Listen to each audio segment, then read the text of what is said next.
There were two whistleblowers for Boeing, and they tried to warn people that Boeing was obviously pushing through production on these planes in a speedy manner that was going to be dangerous to passengers alike. Both of those whistleblowers wound up dead. Imagine that. Surprise, surprise, right? While they were testifying against Boeing. Then, early Thursday, Boeing 787 crashed in India. Let's bring it in.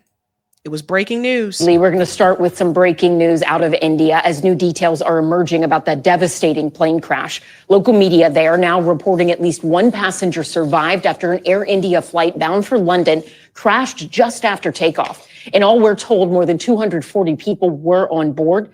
That plane went down in a city in northwest India. Chilling video captured the moment it happened, but we want to warn you, the footage, it is difficult to watch. You can see the plane here flying low over a neighborhood before exploding into a ball of fire and black smoke. Authorities say it crashed in a residential area that was near a medical school. Parts of the aircraft's damaged tail seen here sticking out of the side of a building. Investigators now searching through piles of twisted metal and debris, looking for possible clues into what might have caused this latest disaster involving a Boeing jet.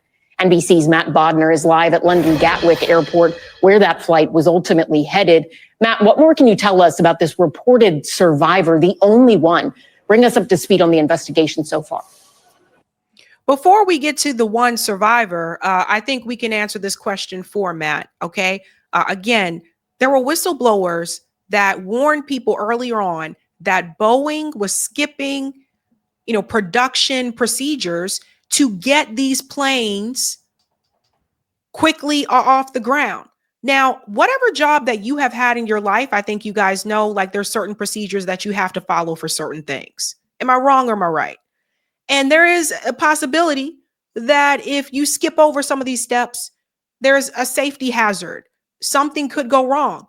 Well, Boeing was skipping over procedures that were deemed to be safety hazards.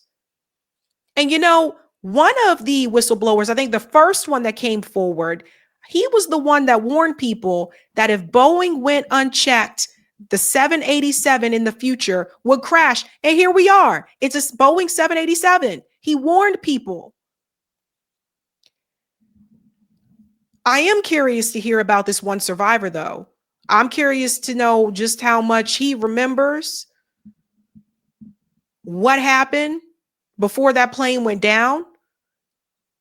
There is a possibility that maybe it was a pilot error, but I don't know. Boeing has been having way too many problems for me to believe that at this point in time. All of those people died. And I think we need to start asking ourselves, big business, companies, money, capitalism, it's gotten to the point where they don't even care about human life. Everything's just about profit. Push the manufacturing, push the product, get it out there. We got to sell, sell, sell. Everything's about that now. Thank you, Ellison. Well, watching those videos, this is a remarkable development, but we understand now there is at least one confirmed survivor, a British national.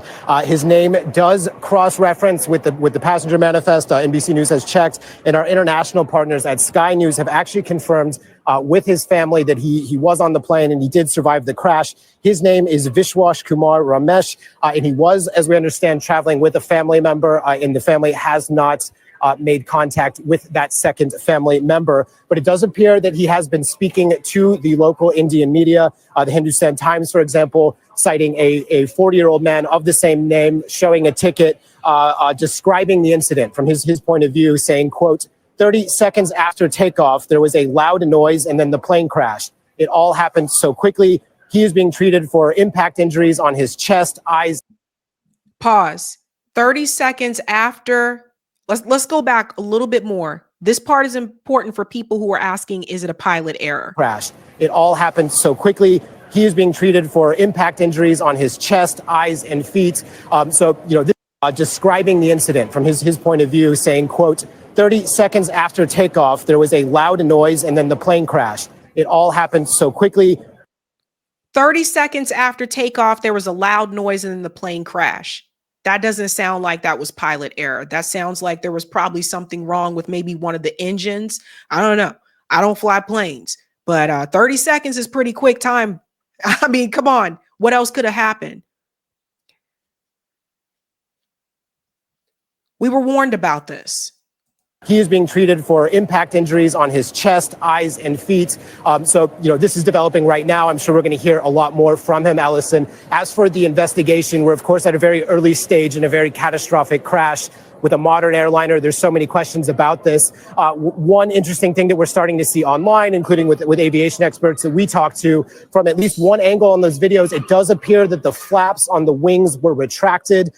That said, we don't know, and the authorities have not yet started narrowing down possibilities for what actually caused this, but a lot of speculation, Allison. Yeah, I mean, Matt, to that effect, knowing that whenever we have a situation like this, a lot of news and details will come out in the days and weeks ahead. Things can certainly change, but based on where things are right now, this is said to be the first crash for a Boeing 7878 Dreamliner.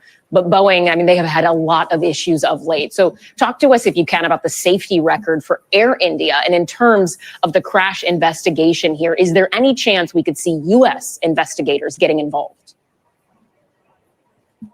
Sure thing. Well, just first things first on the idea of U.S. investigators. It's not uncommon for U.S. investigators to go join international investigations, particularly when an American aircraft like a Boeing is involved. So we'll see if it moves in that direction. But as for Air India, the airline has a very high level of safety standards. Its safety record is really good. They haven't had a major incident in 30 years. And if you look at the incidents that were taking place on Air India back in the 80s, 30 years ago, they were terrorism related. So this is surprising, Allison. NBC. Did everyone catch what he just said there at the very end? I really wanted to make sure you heard that part, that he said the incident that they had 30 years ago, it was, terrorism related. Do you guys see what they're trying to prepare you for? You see what they're trying to get you ready for? Look, here's the awful truth, ladies and gentlemen, when it comes to Boeing, right? Again, we have to realize the number of crashes that have happened with Boeing is just ridiculous. And sometimes it's one right after another. Now, there was investigation into Boeing, and it just so happens that the two key whistleblowers that seem to know a lot of information, all of a sudden, both of them one day show up dead. Now, we can put the pieces together, ladies and gentlemen. Who's pushing these planes out like this? Who's doing this, right? Because you see, a lot of times with production, you have like a turnaround time and you have a certain date that you need to get certain parts out. You need to get those planes out, etc.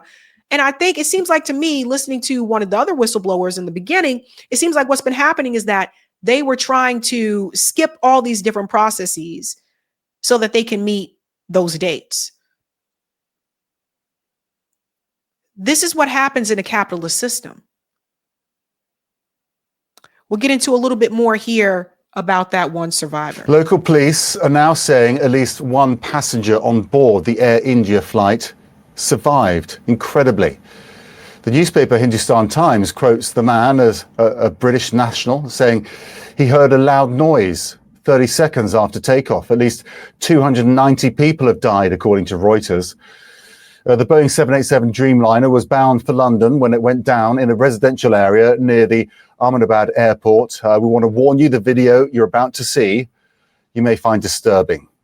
You can see the plane struggling to stay airborne. Then right there. And if you didn't know that this was during takeoff, you would have probably assumed that this plane was trying to land. But this was during the takeoff.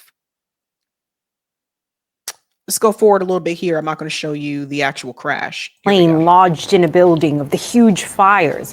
We thought it would only be a miracle if someone survived, and now that miracle seems to have happened. One man, passenger seat 11A, found in hospital by reporters. But there is also a tragedy in this, Max. He says his brother was also on board that plane. He doesn't know his fate. We've also received the latest death toll from a local police official who says that there is 294 people feared dead.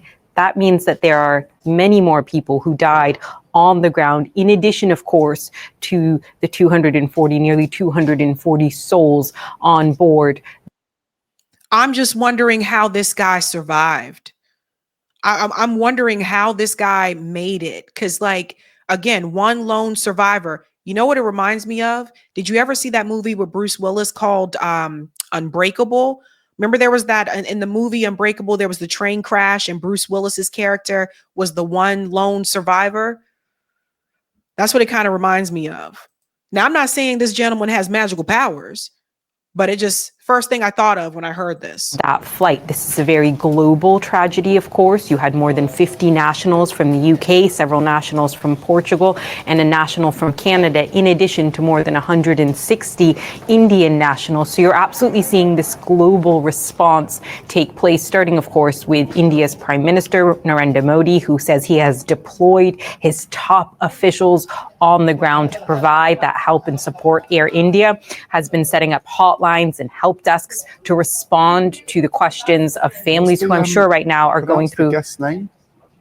Sorry. Who I'm sure right now are going through a roller coaster of emotion from hearing, of course, this news of the one miracle survivor. Now, for those families, again, seeking answers, this will begin to give them more questions, as the airline CEO had given a press conference a short time ago, Max, alluding to some passengers who were injured making it to hospital. Now, you're looking also at the image of the plane, portions of the plane lodged in a building. That building is a doctor's hostel where medical students would have been gathering for lunch. We understand dozens of those students may have been killed or wounded and rushed to the nearby hospital, in addition, of course, to many other local residents who could have been wounded in that very fiery explosion. I want to go through the timeline just one more time, because this happened so. And we heard about that part already. Yeah, it's really scary. I mean, I don't know, guys, all this stuff with planes. Now, I just want to remind you here, shout out to James Lee for posting this on X. 2024, just before so-called unalivement, Boeing whistleblower John Barnett warned of major quality issues in the company's 787 aircraft that could lead to a fatal crash. Today, Air India Boeing 787 bound for London crashes shortly after takeoff, killing 242 people. So John was the first one I remember covering on this show, where he was talking about the malpractice there. He was talking about like what Boeing was doing and not following safety protocols. I forget the other gentleman's name, but I covered him as well. But just something to keep in mind, folks. Something to keep in mind. Again, like I said, they don't care. The awful truth is that it's all about how much money you can make and how fast you can make it. And if that means that safety procedures may be overlooked and people's lives may be at risk because of it, like these corporations don't care. They just want to make money. Hey guys, this was a Sabby clip. If you like what you saw, hit that like button and subscribe.